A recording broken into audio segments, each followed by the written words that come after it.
नमस्कार दोस्तों क्या आप लोगों ने भी म्यूचुअल फंड में यही सोचकर निवेश किया था कि भैया अब तो जल्दी जल्दी मेरे पैसे दुगने चौगने हो जाएंगे।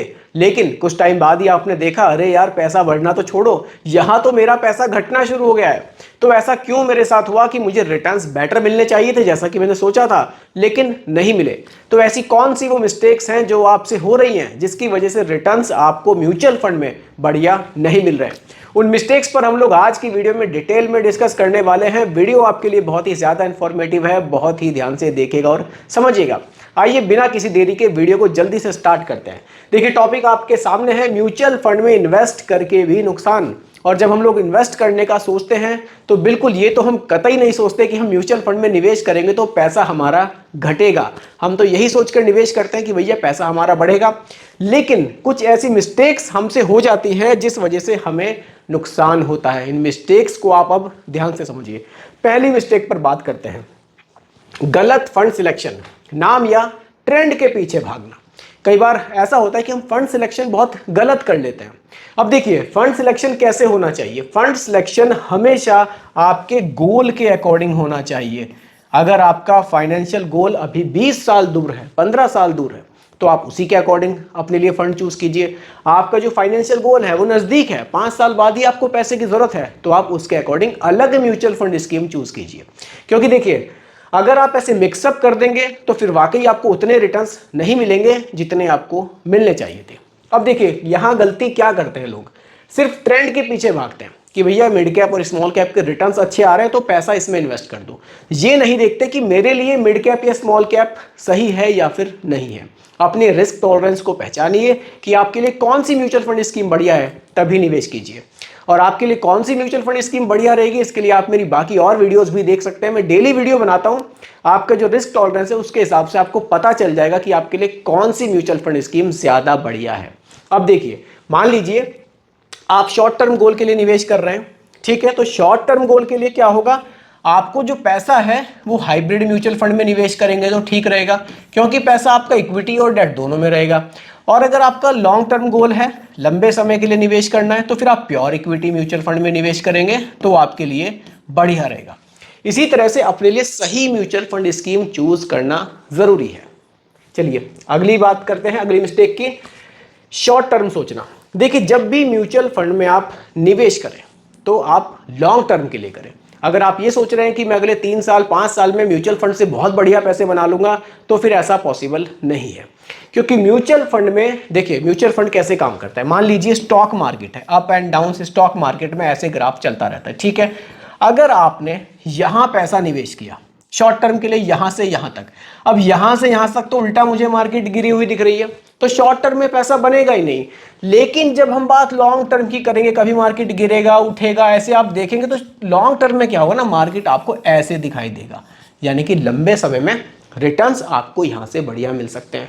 लेकिन गलती हम क्या करते हैं, बहुत जल्दी पैसा निकाल लेते हैं कि यार मेरे को तो बस 3 साल हो गए, रिटर्न्स नहीं बने और पैसा निकाल लिया। जबकि वो सही समय था कि आपका पैसा एज इट इज निवेश रहता तो लॉन्ग टर्म में आपको बढ़िया रिटर्न्स मिलते।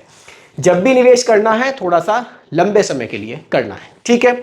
अगली गलती पर बात करते हैं जो कि है मार्केट को टाइम करना। अब देखिए लोग बाग यहाँ क्या सोचते हैं कि हम लोग ना मार्केट को समझ लेंगे कि अभी मार्केट की कंडीशन जो है उस पर मुझे निवेश करना है या फिर नहीं करना है, और इस चक्कर में कई बार अपने निवेश में वो काफ़ी देरी कर देते हैं। अब आप एक चीज़ सोचिए, मान लीजिए आपको SIP करनी है, ठीक है। अब आपको ज़्यादा सोचने की ज़रूरत ही नहीं है। पता है क्यों, देखिए ये मार्केट का ग्राफ है, ठीक है, ऐसे ऐसे चलता है, कभी ऊपर जाएगा कभी नीचे जाएगा, फिर ऐसे ऐसे ये ग्राफ चलता है। अब आपको SIP करनी है, आपको क्या है, हर महीने SIP करनी है, ठीक है। हर महीने इंस्टॉलमेंट जाएगी आपकी SIP, यहाँ भी जाएगी, यहाँ भी जाएगी, यहाँ भी जाएगी, यहाँ भी, यहाँ भी, यहाँ भी, यहाँ भी। तो मार्केट के लगभग हर कंडीशन में जब आप SIP पे कर रहे हैं तो मार्केट को टाइम करने की ज़रूरत क्या है भैया, आपको तो हर महीने पेमेंट करनी है ना, आपको हर महीने निवेश करना है, तो आपको सोचने की जरूरत क्या है कि इस समय मार्केट हाई है। मान लीजिए एक SIP आपकी इस समय पर चली गई, हो सकता है कि अगले महीने जब SIP जाए तो मार्केट डाउन हो, उससे अगले महीने SIP जाए तो फिर मार्केट अप हो।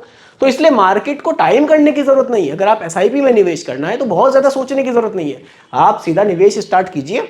आप मार्केट के अप में डाउन में हर कंडीशन में ऑटोमेटिकली निवेश करते चले जाएंगे और इसका लॉन्ग टर्म में आपको एक बड़ा बेनिफिट भी देखने को मिलेगा। ठीक है, तो इस गलती से भी आपको बचना है। अगली गलती है दोस्तों एसआईपी को ब्रेक कर देना। अब देखिए लोग क्या करते हैं, एसआईपी में निवेश स्टार्ट करते हैं, ठीक है। अब क्या हुआ, मार्केट क्या हुआ, एकदम से मार्केट में हमने देखा बड़ी गिरावट आ गई। अब इस गिरावट में क्या होता है, लोग सीधा क्या करते हैं, सबसे पहले एसआईपी को रोक देंगे, उसको बंद करने की तरफ भागेंगे कि भैया एसआईपी को बंद कर दो, मार्केट में बहुत बड़ी गिरावट आ गई है, अब हमें बेनिफिट नहीं होगा। जबकि ये वो सही समय होता है निवेश करने का। कारण क्या है, देखिए समझाता हूँ आपको। ये ग्राफ है मार्केट का, ऐसे ऐसे चलता है जैसे मैं आपको अभी बता रहा था। अब एकदम से मार्केट गिरी, तो मार्केट गिरने पर क्या होगा, एनएवी भी आपकी घट जाएगी। एनएवी देखिए, एनएवी क्या होती है, जब हम लोग म्यूचुअल फंड में निवेश करते हैं तो हमें यूनिट्स मिलती है, तो उन यूनिट्स का एक प्राइस होता है जिसको हम एनएवी बोलते हैं। मान लीजिए एनएवी 100 रुपीज़ की चल रही थी, ठीक है। अब मार्केट के गिरने से क्या होगा, एनएवी 90 रुपये की हो जाएगी। आपका जो निवेश था वो मान लीजिए 1000 रुपये महीना की एसआईपी थी। इस 1000 रुपये महीना की एसआईपी में आपको 100 रुपये के हिसाब से यूनिट्स मिल रही थी। मार्केट गिरेगी तो आपको 90 रुपये के हिसाब से यूनिट्स मिलेगी, यानी कि यूनिट्स आपकी बढ़ जाएगी। हर महीने आपको जहां 10 यूनिट मिल रही थी, अब आपको लगभग 11 यूनिट मिलेगी। इसी तरह से और मार्केट में गिरावट आएगी, एनएवी 80 रुपये की हो जाएगी, निवेश आपका यहाँ भी होगा तो यूनिट्स आपको और ज़्यादा मिल जाएगी। उसके अगले महीने हो सकता है कि मार्केट में एकदम से उछाल आ जाए और 110 रुपये की एनएवी हो जाए। उस समय पर बेनिफिट ये होगा कि जो आपने 80 रुपये में यूनिट्स खरीदे थे उसकी वैल्यू भी बढ़कर कितनी हो गई, 110 रुपये। यानी कि गिरावट के टाइम पर भी एसआईपी को ब्रेक नहीं करना है, कंटिन्यू बने रहेंगे, तभी लॉन्ग टर्म में अच्छा बेनिफिट आप एसआईपी से बना पाएंगे। ठीक है, आगे बढ़ते हैं। लास्ट मिस्टेक, पोर्टफोलियो रिव्यू नहीं करना।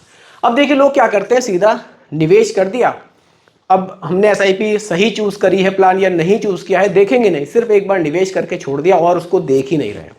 देखिए कई बार ऐसा होता है कि हम लोग बहुत सोच समझ कर एसआईपी करते हैं तो एक अलग बात है, लेकिन अगर हम लोगों ने एसआईपी के बारे में ज़्यादा जानकारी नहीं है, सीधा हमने क्या किया, कुछ प्लान्स लिए और अपनी एसआईपी स्टार्ट कर दी।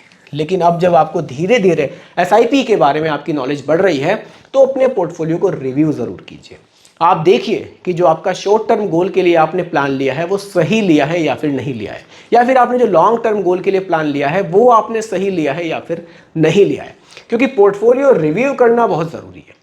देखिए अगर आपने क्या है ना, बिल्कुल नए अभी एसआईपी में इन्वेस्ट करना शुरू किया है, 4-6 महीने हुए हैं, तो कोई ज़रूरत नहीं है, कम से कम 1 साल आप उसको चलने दीजिए। उसके बाद उसको एक बार रिव्यू ज़रूर कीजिए कि पिछले 1 साल में मेरे जो म्यूचुअल फंड्स थे उन्होंने मुझे कैसे रिटर्न्स बनाकर दिए, मैंने अपनी रिस्क टॉलरेंस के हिसाब से सही म्यूचुअल फंड स्कीम ली हुई है या फिर नहीं ली हुई है। अगर ऐसा लगता है कि कुछ फंड में चेंजिंग करनी है तो आप उसको चेंज भी कर सकते हैं। तो पोर्टफोलियो को रिव्यू एक बार, 1 साल में एक बार तो कम से कम आप ज़रूर कीजिए।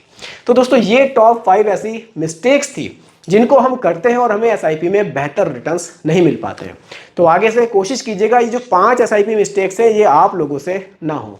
तो दोस्तों यही आज की वीडियो का टॉपिक था, उम्मीद करता हूं कि टॉपिक आपको पसंद आया होगा।